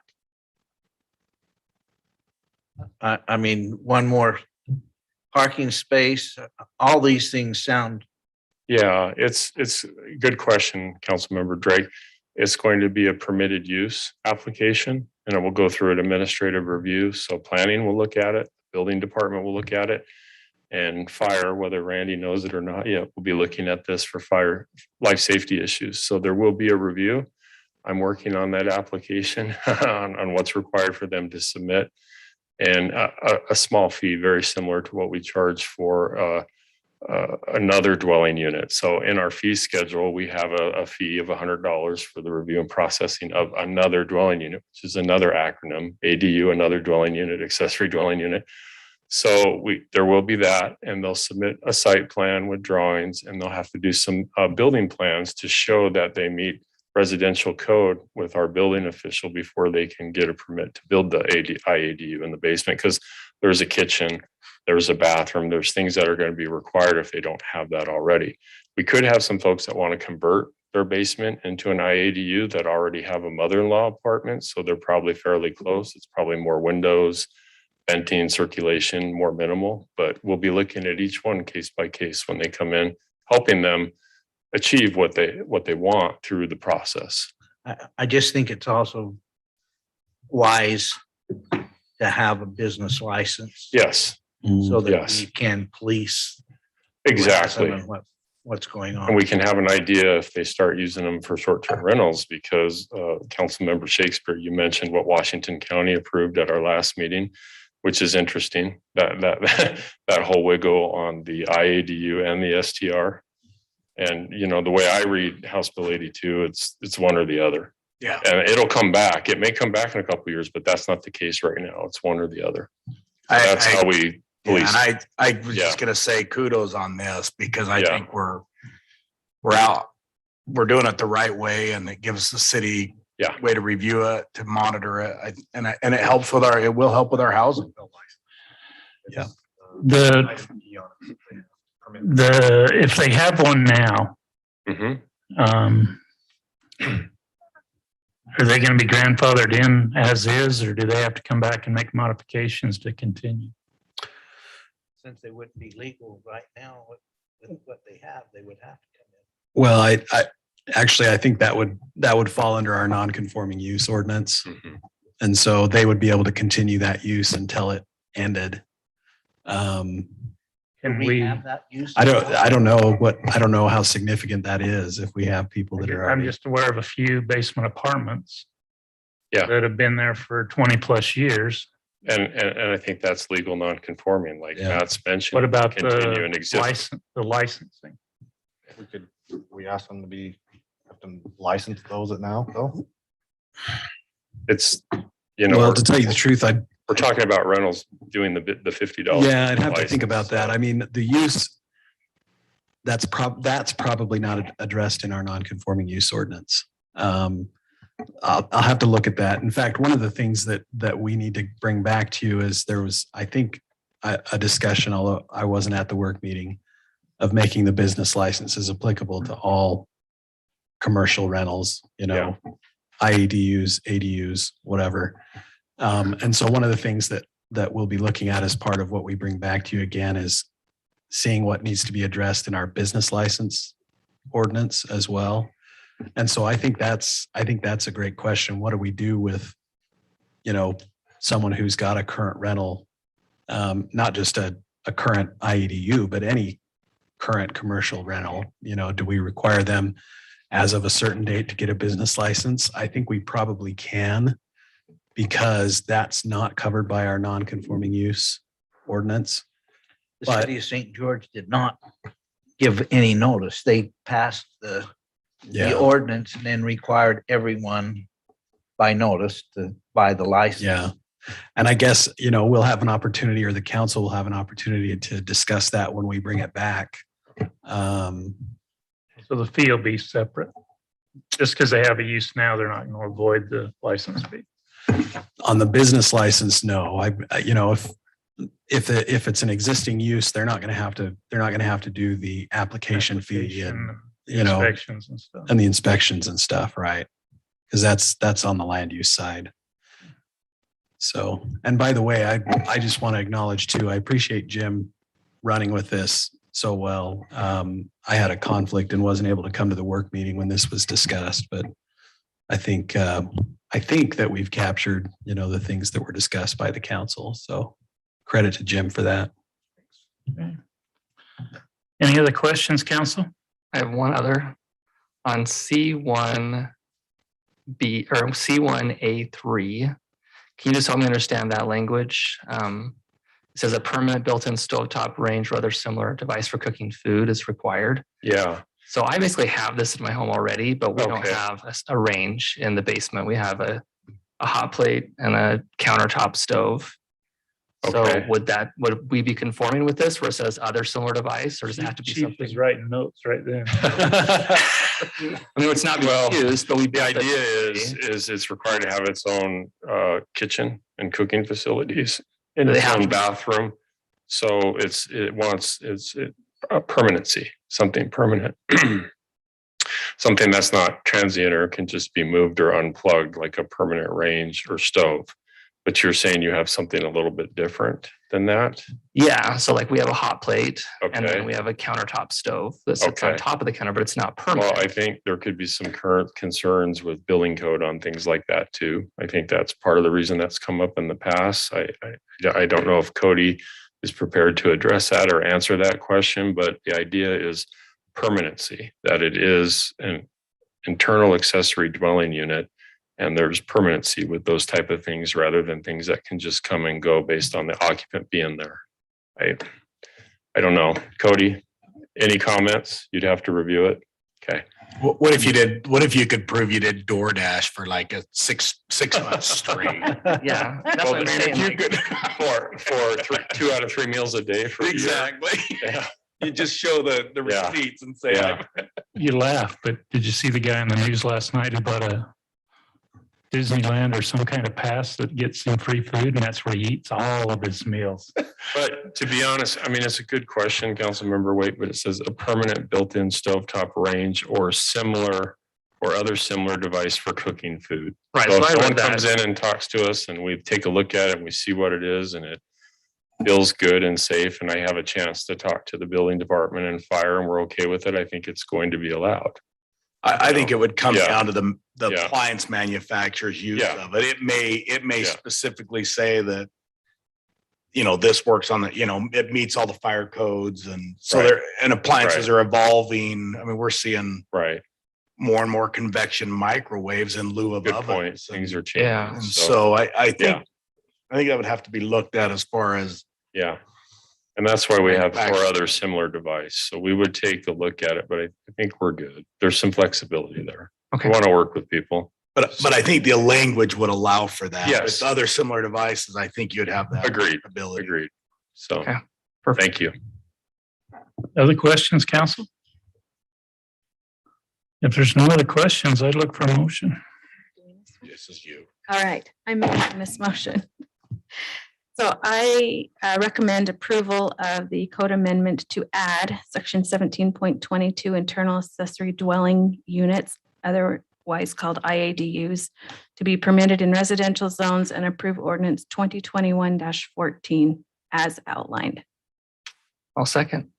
Got a motion by Lena and a second by Jarrett. Any question on that motion, council? This is an ordinance. Roll call. Ben? Aye. Lena? Aye. Jarrett? Aye. Danny? Aye. Wendell? Aye. Passes unanimously. Thank you, council.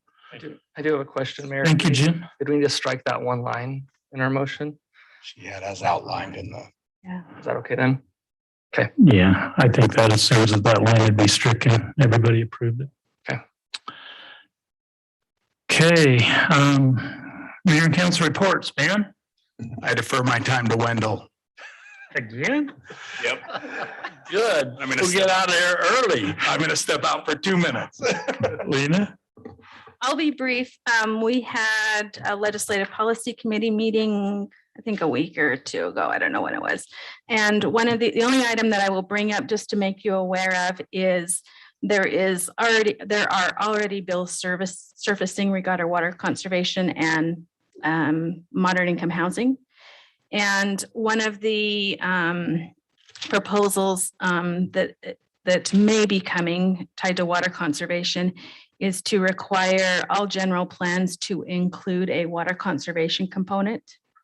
And there were a lot of policies that they were going back and forth on as to what would have to be included in that component. But it sounds like that will be something that will likely happen.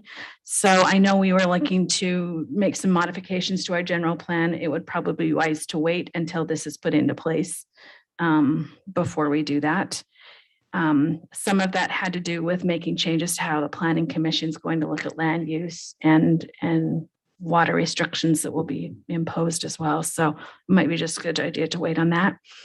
And then I did meet with the working group that I'm on for affordability and housing and short-term rentals. And we're looking at all sorts of options to see how we might approach the situation without ticking off groups and having us go 2 steps back. I don't know if he's a council member or if he was the city manager of Park City, was on that in that working group with us. And his concern is if we poke the bear too much, then the state legislature on this issue, because it's such a heated issue, will just say, we're going to do away with it. There'll be no way for cities to mandate short-term rentals. So they're trying to take a very cautious approach in how we address it. So just FYI. And those are probably the 2 highlights I have. Which working group are you on the hack? It's the short-term rental affordability working group. And then I think we met as a committee for our meeting on our Christmas program on the 6th of December. And you should start seeing Christelle's done a great job. She's got some things posted on our social media sites. So you should start seeing some of that. And I think we're working to what you want. When do the lights start going up, Gary? As soon as we get them. Yeah, they're not here yet. Still don't have them? No. They're in the port anchor? Seriously. November 7th is when I was last told that they were. Will you text me just to confirm we get them when you get them? Okay, that'd be awesome. Yeah, I will actually. This is the 6th. And that's all of my report. 7th?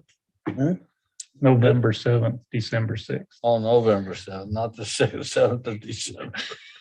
Yeah, they won't get here. Well, they might get here the day after, but we'll just light it on fire.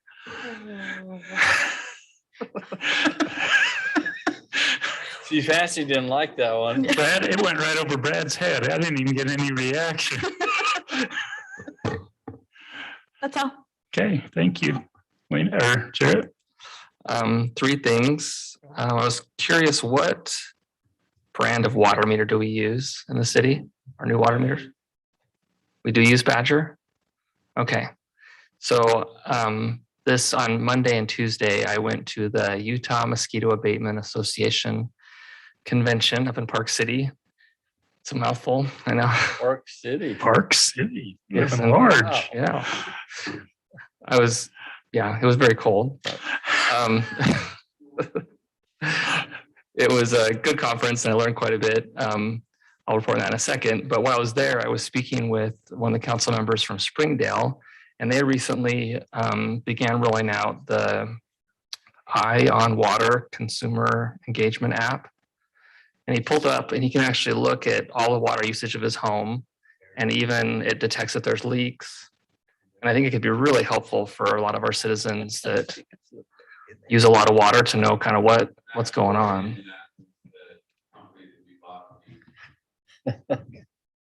System from, Okay. and they're going to get us a quote. It's a third party that we would have to go through.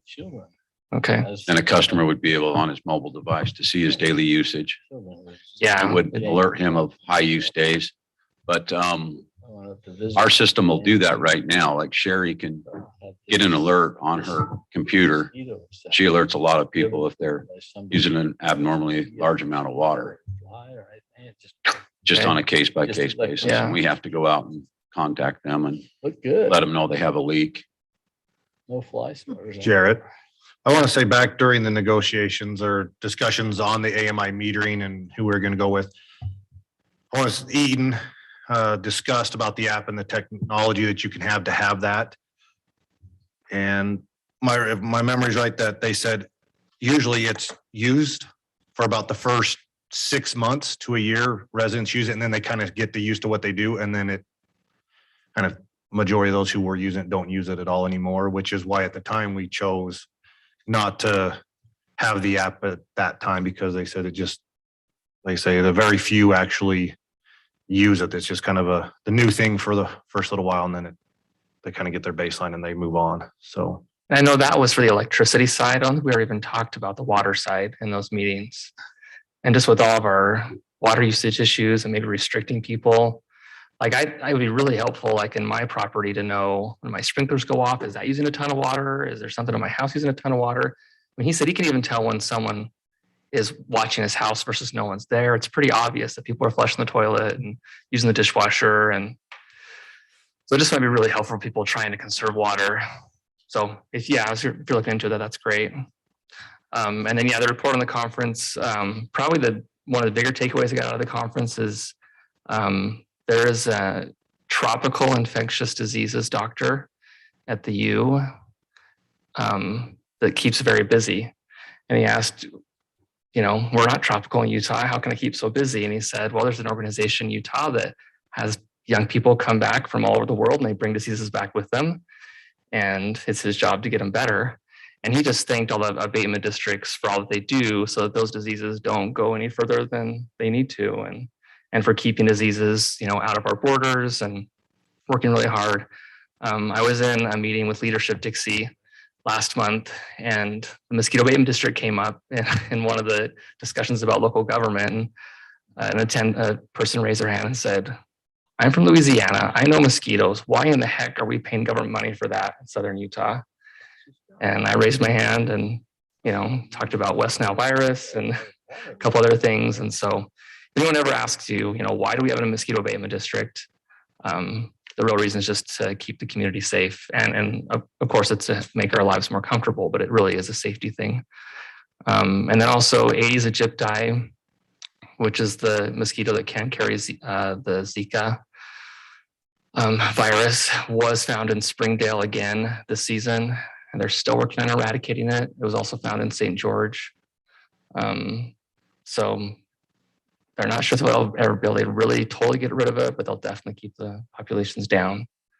That's kind of a stinky thing, but they think it's just coming in like in RVs from areas where it's pretty prominent and things like that. So, and then the other thing, I just want to give you a quick fiber update. We did get some updated numbers from UIA, and it's just kind of a quick rundown from what I gathered. St. George asked for, what happens if we don't do it this year, we wait for next year? How will that really affect things? And basically with the numbers they gave us, if we wait until next year, there'll be about a 9% increase in the overall project cost. Our blended rate, our take rate will go from 37.5 to 45.75. It's over a 7% increase in how many people have to sign up to break even on that. They said the majority of that cost increase comes from contract rates for materials that are going to go up next year. And also there really isn't a lot of, there's no savings by bidding all of Southern Utah together. Like all the cities will still have to back individual projects. And so my recommendation is that we go forward. So will they bring it to us if St. George doesn't go with it? I mean, they'll do that for us? It's completely we're actually in the driver's seat at this moment. We're the farthest along in this process. I don't know if any other cities can even get it done in time. Like they're going to be forced to have those higher take rates, and it's going to be a little bit rough, I think. Can we get this on the agenda for the next meeting? That's my hope. I think we ought to do that. Yeah, and we're talking about November 10th. I did find out that that's kind of probably our drop dead date for approving it and getting this year's prices. There is a meeting with the Southern Utah Fiber Task Force next Wednesday. And so I'll go to that meeting and get a good feel for kind of where things are going. But this hasn't even been before a council in any other city in Southern Utah yet. It's all been just at staff level. So yeah, I think now is the time to go, and let's be the leader. I agree. So you said the interlocal agreement doesn't help us at all. It might give us a little more power with their board. What about the bond rates? So I found out about the bond things. I spoke with the lady that will do the bond for us, and it's a little bit tricky. If St. George wants to take all of that backing, which would be $142 million, their portion is only $90 million of that. It's around those numbers. Then they would use their bond rating and then we could use their bond rate. But if we all go together and we all have to back our own, they don't want to take our risk, then they use the lowest bond rating of the group. And so it might actually hurt St. George to go with everyone if one of our smaller cities has a worse bond rating than them. Does that make sense? Yeah. So she said, if you go all together, either the big dog, the one that takes all the risk, you can use their bond rating. If you're sharing that risk, then they take the weakest link in that chain as the bond rating for the rate. Weakest link, not the strongest. Right, exactly. So it could actually hurt the other cities if one of us doesn't have the best bond rate by doing it all together. And I think there could still be an interlocal agreement and we join in at some point. It just doesn't have to revolve around the building of the system. It could be just how it's managed long-term, what kind of a voice we want with the UIA board. Have we talked to our bonding? Have we talked to the bonding company to see how this affects our bond rate? And So if I've- we're acting as a guarantee on the bonding, what does it do to us as far as bonding in the future? Right, and I've asked that question, haven't gotten the answer back. I would say for sure if we bring this to the council, they'll be here and we'll nail them down on that. Because I haven't gotten a clear response on how it affects our bond rating. And I did ask also, like, if you can pull our bond rating, please, and I haven't gotten that back either to know even where we are. But I want to, the gal from Lewis Birmingham Young sent that information right on what it would be if because we had to put sales tax as what we would be backing it with and what it would leave how much we'd have in sales tax left that we can pledge, which still leaves us quite a bit. I mean, I want to say it still left us an opportunity. I mean, you could still do in the $5 million, bonding still on our sales tax, but. Could we get that information ahead, like well ahead of the meeting? Yeah, we have that. Could we start working on that now? If you're telling me our drop dead date is 2 weeks away and we're talking an $8 or $9 million bond. It's 6.7, but yeah. Yeah. Still a lot of money. Yeah. But so understand that it's their projected cost is 6.7. Now it's not our bond. It'll be UIA's bond. We just are the guarantee on it. So we're the co-signer. We're the ones that if things go bad, we're still losing the car. We're paying for it. Again, I'm not a loan that they pay back to us. So we actually never lose. So it could be on the 10th. We bring it there. If we have some, so we could, if Chris hasn't set the agenda out for next week, we could try to get on the work meeting agenda, to have a little bit more of a discussion. Sorry, Chris. Yeah, I'd be totally open to that. Yeah, and like I said, I called think left a that's message good. today to find out that question and still haven't heard back. So I really want to know that for sure. So we can do that and have a little bit more discussion next week. And the reason why is I think we get all the information we can. Keep in mind this, according to Utopia, this has to be a unanimous vote by the city council for them to move forward.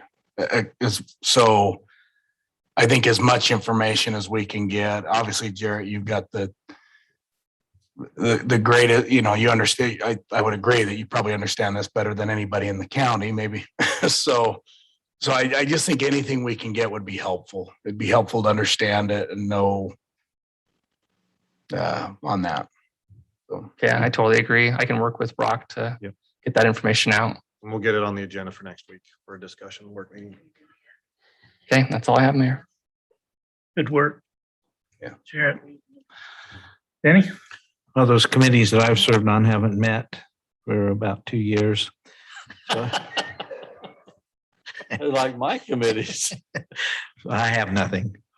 Wendell? I just have one thing.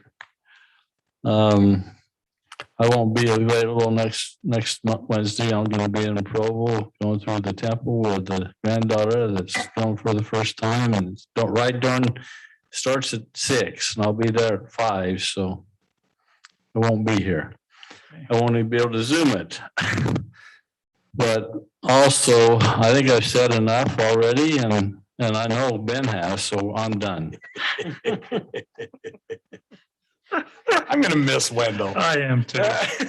You know, it took him like 10 months to warm up to this. Now I'm gonna miss him. I